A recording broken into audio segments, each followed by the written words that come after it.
Today, we're looking at something that sounds, well, maybe a bit dry asset pricing, but believe me, it's undergoing this huge, almost revolutionary change right now. The core question has always been pretty simple. Why do some investments give you better returns than others? For a long time, we leaned on models like Fama-French three-factor. Solid, made sense, really the workhorse for decades. But now, we're drowning in data. Big data isn't just a buzzword here, and machine learning is stepping up, promising new answers. So the big question is, what does this actually mean for understanding markets, and crucially, for predicting them?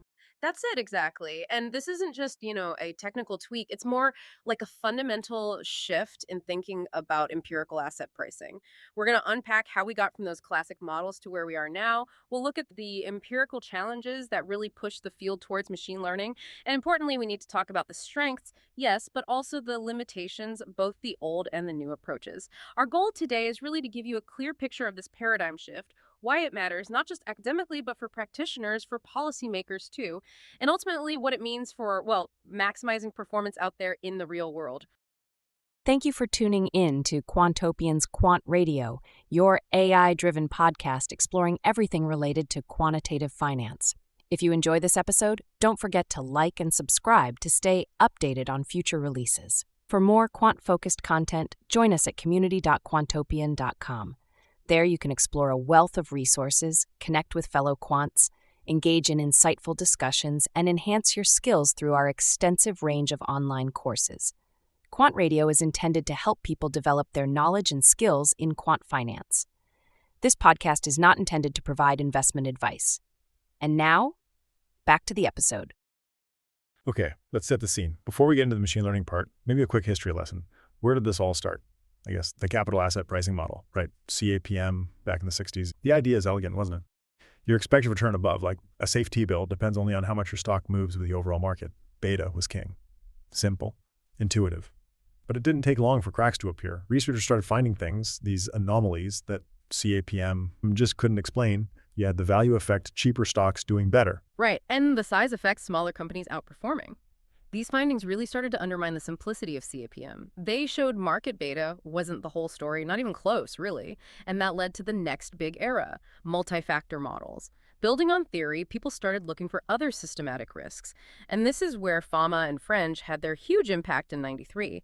They basically said, look, these value and size effects, they seem persistent. Maybe they represent risk factors too. So they added two factors to the market beta, HML for value, SMB for size. And they built these factors using real portfolio data, going long high-value stocks and short low-value, long small stocks and short big ones. This three-factor model, it became the new benchmark.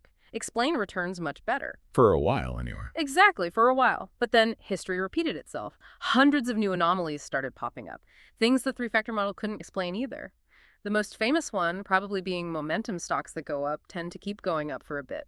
And that kicked off the multi-factor model wars in the 2010s, didn't it? People were proposing new models. Fama and French came back with 5 factors. Howe and colleagues had 4. Everyone was trying to explain this growing zoo of anomalies. But interestingly, Fama and French themselves pointed out something critical later on, this difference between static models where factor exposures are fixed. Right, versus dynamic or conditional models where things like a company's size or value exposure could change over time. And the dynamic models just work better, consistently, which kind of hints that maybe trying to pin down fixed factors wasn't the whole story. Precisely. And that realization coincided perfectly with this explosion in data. We entered the era of, well, high-dimensional covariates. Hundreds, potentially thousands of things that might predict returns. We're not just talking about the usual price and accounting data anymore. Now we have this wave of alternative data. Okay, so what kind of stuff are we talking about? Oh, all sorts. Things like aggregated trading account data from brokers lets you see what retail investors are doing collectively, though it's often private. Then there's super granular order book data showing millisecond by millisecond supply and demand. We've got social media data, people analyzing Twitter sentiment, messages on stock forums like Yahoo Finance or Raging Bull, trying to gauge investor mood, predict volatility, even earnings surprises. Wow, what else? Crowdsourced data. Think employee reviews on Glassdoor predicting company performance, or data from mobile apps tracking user engagement, or even investor opinions. But you have to be careful there. Crowdsourced data can be noisy, right? It might not be representative. People participating might have weird motivations, and sometimes the platforms just vanish, making the research impossible to replicate. That's a real downside. Yeah, that makes sense. Then there's textual data. Machine learning is reading through financial reports, looking for changes in language that predict returns, analyzing news articles, even patent filings to map out technological links between firms, and believe it or not, image data, analyzing the sentiment of photos in news articles about a company, or using ML to spot patterns in candlestick charts, the kind of technical analysis traders have done by eye for years, but now automated and scaled up. It's incredible, the range of inputs. And you mentioned this interesting trade-off with analyst forecasts and alternative data. Yeah, that was a fascinating study. It seems alternative data helps analysts make better short-term forecasts, probably because they get information quicker, cheaper, but it might actually hurt their long-term accuracy. How come? The idea is limited attention. Analysts get swamped by the short-term noise from all this fast data, and maybe, just maybe, they lose focus on the bigger, slower-moving picture, so the accuracy curve gets steeper, better now, worse later. And it's not always about super exotic data. Sometimes it's just connecting existing data in new ways, alternative-like data. Think economic links. Like supply chains. Exactly. Supply chains, shared customers, industry relationships. If firm A is a major supplier to firm B, news about firm A should affect firm B, right? But maybe investors don't react instantly. This creates lead lag effects. We've seen studies like in the Chinese market showing you could earn pretty significant returns by exploiting these links, assuming investors underreact or are just slow to process these spillovers. And what about mutual funds? Right. Mutual fund implied information. Two main types. First, just looking at what funds hold. The idea is that fund managers collectively have some skill or insight. Their aggregate holdings might tell you something. Second, looking at fund flows where investor money is moving. When money flows into certain funds, it can push up the prices of the stocks they hold and vice versa. This can create predictable patterns in prices and fund returns. So we have this absolute mountain of data now, traditional, alternative, linked. But that creates its own problem, doesn't it? How do you even figure out the relationships? They must be getting incredibly complex. That's the core challenge. The relationship between all these potential predictors and actual returns is, well, elusive. We don't know the true model for valuing a stock. We don't know exactly how investors use all this information. Which leads to model uncertainty. Precisely. Some research suggests that basically all these hundreds of factors might have some chance of being in the true model. There isn't one single perfect specification waiting to be found. So if you just pick a few factors you like and ignore the rest. You're probably missing something. Ignoring that uncertainty, imposing what we call sparsity, assuming only a few things matter, could mean leaving real investment opportunities on the table. And it's not just which factors matter, but how they interact. You mentioned nonlinearity. Yes, exactly. Relationships aren't always straight lines. Think about how the economy affects stocks. It's not always linear. Transaction costs can create nonlinear effects. Investor behavior, overreacting, underreacting, that's definitely not linear. Often the real juice is in the interactions between factors, not just the factors themselves. Maybe momentum works differently for value stocks versus growth stocks, or in different market conditions. Traditional methods really struggle to find these complex, interactive, nonlinear patterns. Okay, so this complexity, this model uncertainty, this nonlinearity, it sounds like the old ways of doing things were hitting a wall. They were. And this is where Leo Breiman's idea of the two cultures in statistics becomes so relevant to finance. Right, explain that. Okay, so culture one is the data modeling culture. That's traditional econometrics. You start by assuming a probabilistic model generates the data. The goal is to understand the structure, estimate the parameters of that assumed model, maybe infer causality. Getting unbiased estimates is key. And culture, too. That's the algorithmic modeling culture. That's machine learning. Here, the process is treated more like a black box. The absolute priority is predictive accuracy. How well does the model work on new data it hasn't seen before? It uses data-driven methods, lets the data guide the model structure, handles complexity, nonlinearity, high dimensions naturally. The goal is minimizing out-of-sample prediction errors. So putting it simply, econometrics prioritizes understanding the parameters, while machine learning prioritizes predictive power. That's a great summary. Parameter estimation versus predictive accuracy. It's a fundamental difference in philosophy. Okay, so let's connect this philosophical shift to actual strategies and results. How does ML tackle the problems we discussed, like too many variables? Well, traditional methods choke on high dimensionality. Too many variables cause issues like multicollinearity, makes models unstable, prone to overfitting.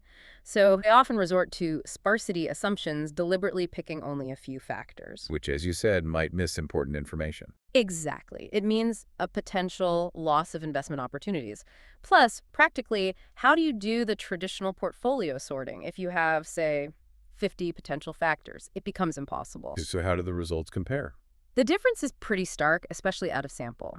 If you look at Sharpe ratios, a measure of risk-adjusted return, traditional factor models like the Fama-French 3-factor might get you, say, 0.6, maybe up to 1.8 for newer ones.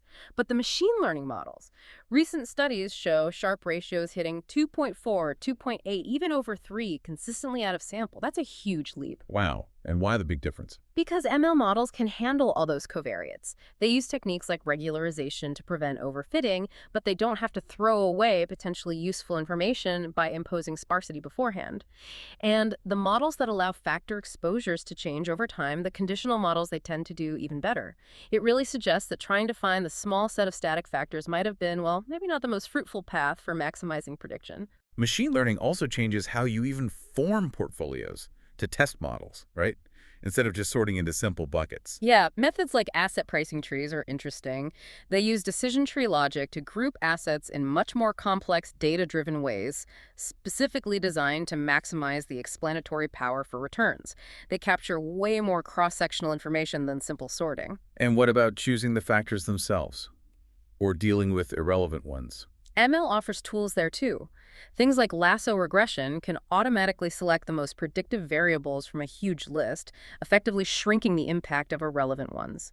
Or techniques like principal component analysis, PCA, can distill hundreds of correlated variables into a smaller set of underlying latent factors that capture the most important information. Okay, but with all this power and flexibility comes a risk, right? Overfitting, making models that are too complex. Absolutely. That's a key challenge. If you just throw complex ML algorithms at financial data without care, you will overfit. The model will look amazing on past data, but fall apart on future data. That's why regularization is non-negotiable.